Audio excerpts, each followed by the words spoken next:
بسم الله الرحمن الرحيم.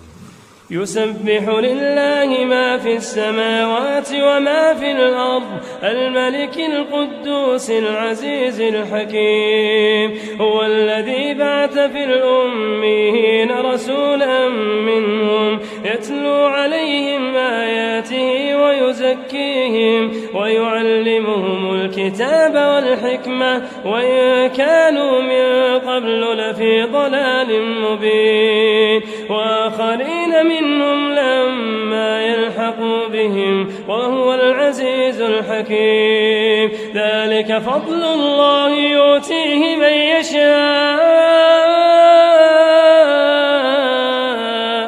والله ذو الفضل العظيم. مثل الذين حملوا التوراة ثم لم يحملوها كمثل الحمار يحمل أسفارا بئس مثل القوم الذين كذبوا بآيات الله والله لا يهدي القوم الظالمين. قل يا أيها الذين هادوا إن زعمتم أنكم أولياء لله من دون الناس فتمنوا الموت إن كنتم صادقين ولا يتمنونه أبدا بما قدمت أيديهم والله عليم بالظالمين. قل إن الموت الذي تفرون منه فإنه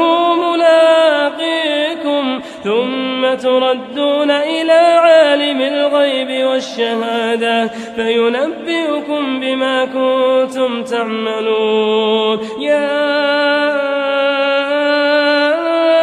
أيها الذين آمنوا إذا نودي للصلاة من يوم الجمعة فاسعوا إلى ذكر الله وذروا البيع ذلكم خير لكم إن كنتم تعلمون. فإذا قضيت الصلاة فانتشروا في الأرض وابتغوا من فضل الله واذكروا الله كثيرا لعلكم تفلحون. وإذا رأوا تجارة أو لهوا انفضوا إليها وتركوك قائما.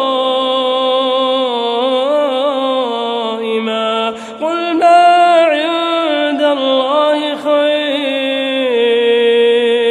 خير من اللهو ومن التجارة والله خير الرازقين.